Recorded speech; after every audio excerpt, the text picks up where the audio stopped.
A pauta hoje é remorso versus arrependimento. Vamos começar com a primeira pergunta que já vai para a tela. Vamos lá. Qual é o sentimento mais profundo? O arrependimento ou o remorso, pastores? Aquele moço ali, aquele senhor ali, vocês acham que ele está com remorso ou está com arrependimento, né? Aquela imagem na tela lá. Ali parece-me que ele está inquieto com algo que ele fez de muito ruim. Muito errado. Agora, o que vai produzir depois desse ato errôneo aí, é que a gente vai ver, né? Remorso e arrependimento, nosso tema de hoje, vai trabalhar isso aí, ó. O que é mais profundo? A gente vê que o arrependimento, ele realmente é algo profundo, algo que faz mudança de vida. E o remorso? O que seria o remorso? Os dois sentimentos, cara, são bem parecidos na questão que todos os dois produzem uma grande tristeza. Uma grande tristeza, tanto o arrependimento como o remorso. Só que são completamente diferentes, né? O arrependimento, como o pastor José falou, ele produz uma mudança de atitude. Entendo. E o remorso, não.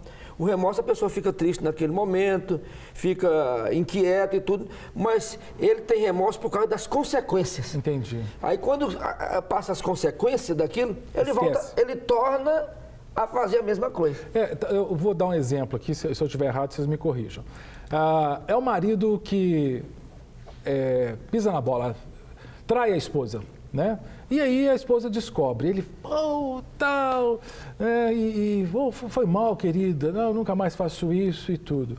A gente vai saber se é remorso ou arrependimento com a consequência futura, né? Se ele se arrependeu de ter traído ou se ele ficou com remorso que foi descoberto. Se ele voltar a trair ou se ele não estiver nem aí, foi só remorso, né? Exatamente. Se ele voltar a trair, ele sentiu naquele momento um remorso por estar ferindo a pessoa íntima dele e tal, e naquele momento ficou triste, ficou aborrecido e tal, mas depois que passa as consequências, que a mulher perdoou, que a mulher falou, não, então vou te dar um voto de confiança, ele torna a fazer de novo, não houve arrependimento. É só remorso. É só remorso. Uma tristeza que veio no coração dele, mas quando passou a questão das consequências, quando passou as ameaças de vou divorciar, vou me separar e tal, aí ele aquietou ali e voltou a realizar a mesma coisa porque não se arrependeu.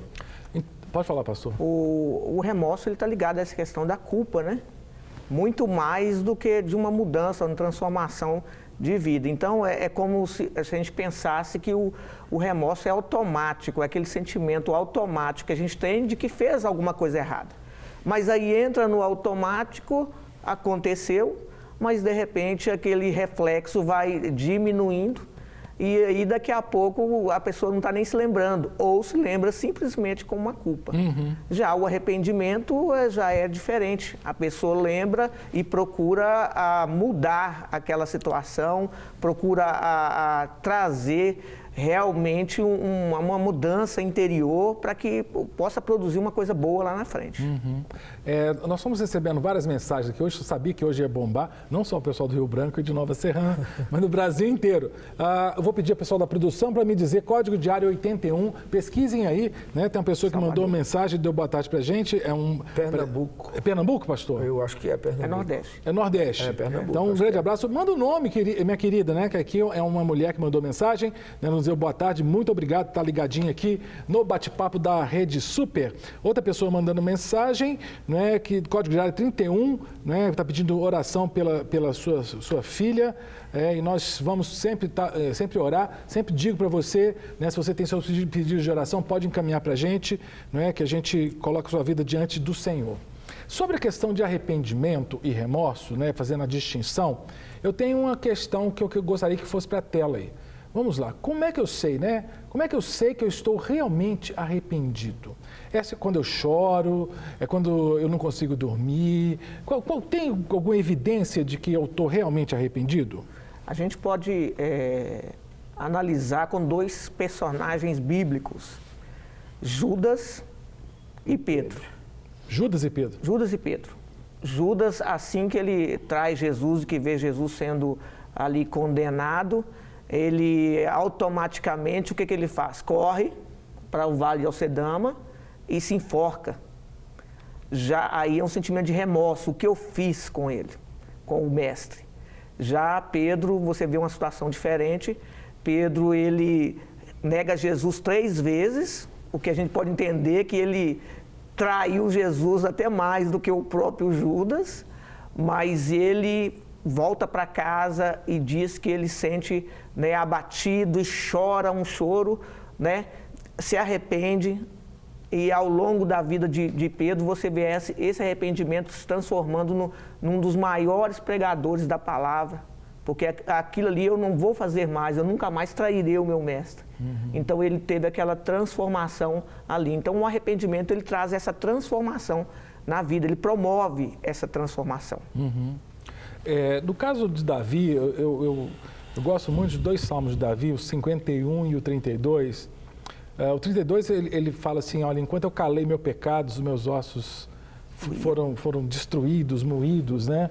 E no 51 ele fala, compadece de mim, ó Deus. Me parece que Davi estava tão arrependido ali, e Davi pisou muito na bola, né? Davi adulterou, assassinou, né? É aí que nós vemos aí a questão do arrependimento. O que Davi praticou, o que ele fez, foi coisas horríveis. Isso. Mas houve um verdadeiro arrependimento. No arrepender, Deus teve misericórdia dele. Deus teve misericórdia dele. Então, é por isso que a Bíblia diz que aquele que confessa e deixa, alcança misericórdia. Porque o arrependimento leva a pessoa a confessar a sua culpa. E o remorso, não. O remorso, a pessoa fica para ele só. O remorso, ele não confessa com ninguém, a não ser que alguém venha flagrar ele lá no... Às vezes ele pode confessar, sim, foi pego... Não tem saída. Não tem saída. Não que eu me arrependa do que eu fiz. Mas o arrependimento, quando eu cometo algo que me arrependo, eu chego no meu líder espiritual, ou na pessoa próxima, e falo, olha, eu cometi um erro, eu quero pedir perdão, eu estou arrependido, foi casual isso aí, eu nunca pensei em fazer isso. Aí a pessoa está arrependida e confessa. Agora, o que é remorso, ele vai guardando ali, chega a cauterizar a mente. A mente fica cauterizada, ao ponto dele só achar que aquilo é errado quando traz consequência. Imediata, né? Imediata. Quando traz consequência é que ele acha que é errado. Mas se não trouxer consequência imediata, ele, não, tá tudo bem, não aconteceu nada de errado comigo. E normalmente traz, mas ele não está vendo, né? Porque as pessoas são muito imediatistas, né? Pragmáticas, né? Se não acontece imediatamente, aquilo não vai dar errado, mas isso está sendo guardado, né? Exatamente. O Rosinaldo, ele é do Rio de Janeiro, ele fala assim, olha, remorso pode nos levar à morte, o arrependimento pode nos levar à vida. A vida é exatamente a diferença, né? Porque o remorso leva a pessoa a morrer, leva a pessoa a suicidar, leva a pessoa, mas o arrependimento leva a pessoa a ser restaurada. Porque Deus guarda ele, porque Deus sabe, Deus é onisciente, conhece o nosso coração. Então a pessoa arrependida, ele está livre da culpa. Ele está livre da culpa. O que é que a Bíblia diz? Se nós dissermos que não pecamos, já mentimos. Mas se nós pecarmos, nós temos um advogado, que é o Senhor Jesus Cristo. Porque quando nós pecamos e confessamos as nossas culpas, Ele é fiel e justo para perdoar os nossos pecados. Isso. Ele é fiel e justo para perdoar. Mas quando nós confessamos.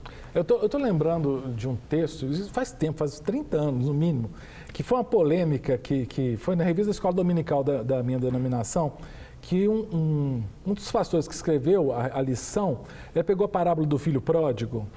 E quando está escrito lá que o filho pediu dinheiro, pediu herança ao pai e tal, foi, gastou com os porcos e tudo. Aí no texto lá fala assim, o filho caindo em si, disse, olha, os servos da casa do meu pai, tem muito mais e tal, eu vou lá e vou pedir perdão, né? E a pessoa falou assim, não, porque esse caindo em si quer dizer que ele não se arrependeu, ele só teve remorso.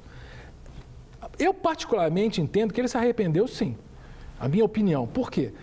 Jesus não ia contar uma parábola de um filho que retorna... E é bem recebido pelo pai. Só porque teve remorso. Não. Ele foi, ali, para mim, está bem claro, bem evidente que ele foi um arrependimento mesmo. Ele disse, ó pai, ele se arrependeu, disse, eu não quero que o senhor nem me trate como filho, me trata como um dos seus assalariados, como um dos seus criados. Porque eu pisei na bola mesmo. Eu errei, eu pequei e tal. E o pai não, vamos colocar uma veste nele, vamos colocar anel no dedo, que é honra, vamos colocar sandália nos pés, que não é servo, é de quem... Isso é interessante, eu estou lembrado, quando eu fui para o seminário, eu tinha 20 e poucos anos, né? E eu tive uma aula sobre vida cristã, sobre pedir perdão e tudo. E eu sou o filho mais velho, e como todo filho mais velho, às vezes a gente dá umas rebeldias, né? E eu, às vezes, era rebelde com meu pai.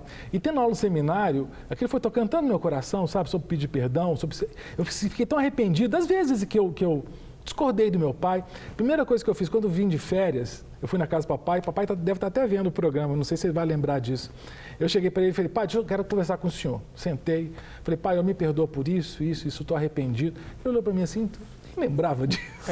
Mas foi tão legal, ele me perdoou de uma coisa que para ele não tinha nada. Mas para mim foi importante eu me arrepender das vezes que eu fui desobediente, fui insubmisso, né? O remorso, às vezes, ele faz com que a pessoa possa achar que o outro ou que alguma coisa foi culpada e não ele. Aí ele joga para cima do outro. O evangelho e a vida cristã, ela tem um pilar que o cristão ele tem que estabelecer na vida dele, que se chama arrependimento.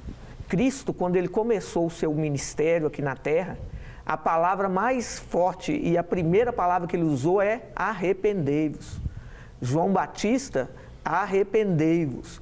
E Paulo fala de arrependimento em todo o tempo na vida, porque é um dos pilares de entender que você errou, mas que você tem condições de mudar a situação com um arrependimento, com uma mudança de vida.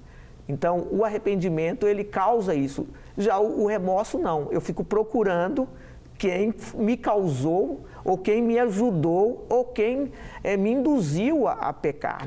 Vou longe. Então, lá no Éden, quando Eva e Adão transgrediram, a tendência foi um remorso que os dois sentiram. Remorso? É porque na primeira coisa que vem fazer, eu estou sendo injustiçado. Eu cometi isso porque Deus não falou para mim que porque eu comi de um fruto? Não, porque ele não queria que eu fosse igual a ele. Então eu não vou me arrepender de quê? Né? Eu cometi um erro que ele me induziu é como se a pessoa dissesse, ele me induziu a cometer esse erro. Entendeu? Transfere na responsabilidade. Exatamente. E como que isso é interessante, que é a primeira coisa que o cristão faz quando ele aceita Cristo, é a questão do arrependimento. Ele tem que chegar lá e confessar os seus pecados, confessar que é pecador. E lá foi o que Adão e Eva não fizeram em momento nenhum, né? Foi a mulher que o Senhor me trouxe. Foi a serpente que apareceu. É tudo assim. Então, aquilo ali, sinceramente, foi remorso. Remorso. Não é?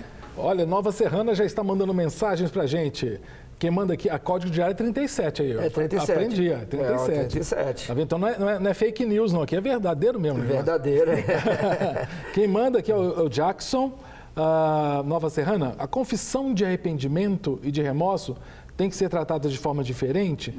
É boa a colocação do Jackson, né? Porque uma coisa é a pessoa confessar porque foi pega. Outra é confessar que eu pisei na bola, né? Bem diferente, né? É diferente. O arrependimento, a pessoa confessa espontaneamente, né? Ele é espontâneo, né? Porque ele arrependeu, verdadeiramente ele está arrependido e tal. Então faz com que ele venha dividir isso com alguém para poder até ele se sentir aliviado com essa situação. Confessa a Deus primeiro e confessa a alguém para poder estar ajudando, até intercedendo por ele e tal, o seu líder espiritual, né? E agora o remorso, não, aquele que sente remorso, ele não confessa, gente. Se ele for flagrado, só se alguém pegar ele no flagrado, aí ele vai se justificar. Ele vai dizer, eu cometi isso por causa disso. Eu cometi esse erro porque fui induzido a cometer esse erro. Então, às vezes, você deu um exemplo aí quando o marido trai a mulher. Não, eu traí a mulher porque toda vida que eu procurava, ela não me atendia e tal, e por isso que não justifica. Ele está querendo se justificar em cima de um problema que está havendo, que podia ter sido solucionado se procurasse resolver. Da falta de caráter dele.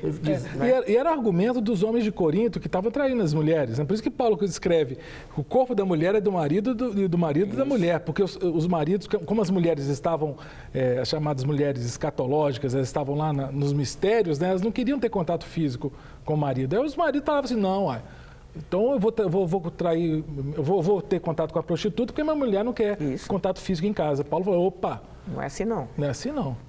Diante do remorso e do arrependimento, nós temos ali uma coisa que se chama pecado. Todos pecam, todos erram.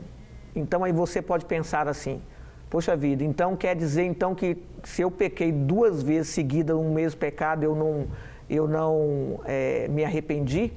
A questão não é essa. A questão é que enquanto estivermos aqui, nós vamos pecar, errar todos os dias.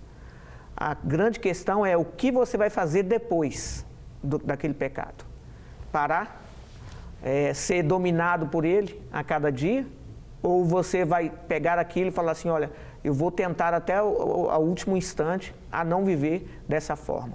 Pastor, a gente está, até em cima do que o senhor está falando aí, nós temos mais uma mensagem do Código Diário 81, e a gente descobriu, é Recife, né? Uhum. Quem manda mensagem aqui é a Rosiane. Olha que interessante, é em cima disso que o senhor falou. Ela diz assim, eu fiz algo errado e eu me arrependo do que eu fiz de errado, mas eu continuo com o mesmo desejo, mesmo sabendo que não é bênção para a minha vida. Isso não é raro, é muito comum. As pessoas têm um desejo ruim ou fazem uma coisa errada e depois ficam com a tentação de fazer de novo. O que ela faz para resolver isso? A Bíblia ela fala que a gente tem que sujeitar a Deus e resistir ao diabo. É a sua condição, é a nossa condição, a condição humana. Essa luta, ela começou no Éden e vai terminar só com a volta de Cristo. Essa luta é nossa. Então, a gente tem que continuar nessa batalha. A cada dia mais próximo de Deus, menos carne. O caminho para ela, que ela volta a sentir o mesmo desejo de continuar fazendo, só existe um caminho. É oração e consagração. É a pessoa se dedicar na oração, buscar de Deus, para poder tirar isso do coração dela. Porque isso a gente sabe que a Bíblia diz que há uma luta entre nós, entre a carne e o espírito e a carne. Então, quando nós estivermos nesse corpo, nós vamos ser tentados. Vamos ser tentados. Agora, o que faz nós não fazer, não praticar esse ato? É nós estarmos perto de Deus. É como o pastor citou aqui. Chegai-vos a Deus, ele chegará a vós. Resistir ao diabo e ele fugirá de vós. Então, como é que você vai chegar a Deus? Na oração, na leitura da palavra, no jejum. E como é que você vai resistir ao diabo? Fazendo isso. Quando você faz isso, você chega a Deus, o diabo não vai ficar perto de você mais não, ele vai... E são inúmeros relatos, né, pastores, assim, pessoas que tinham, por exemplo, prazer pelo álcool, e no começo era difícil e tal, mas foram orando, pedindo a Deus, se aproximando do Senhor, o desejo foi diminuindo. Pessoas com desejo com pornografia, drogas, tantas coisas ilícitas que estão por aí, e as pessoas conseguem vencer sim, gente. E mesmo que venha uma tentação posterior, Deus capacita, exatamente isso, o Espírito capacita. Isso exatamente, ela necessita de uma libertação. Assim como você citou aí, a pessoa é liberta da bebida, isso é uma libertação. Então, isso é um vício. A pessoa se vicia em bebida, em drogas, em cigarro, se vicia em pornografia. Então, isso é um vício. E isso é realmente curado através disso aí, de se chegar a Deus mesmo, de oração, de jejum, de palavra. E da mesma forma que a salvação é desenvolvida, esse processo da vida diária cristã tem que ser desenvolvido a cada momento. É um crescimento. Mas cair hoje, levanta, prossegue e cresça, para que amanhã você não venha cair novamente. Para receber todas as novidades do canal, inscreva-se e se curtir o vídeo, clique em gostei. Aproveite para acompanhar a Rede Super nas redes sociais.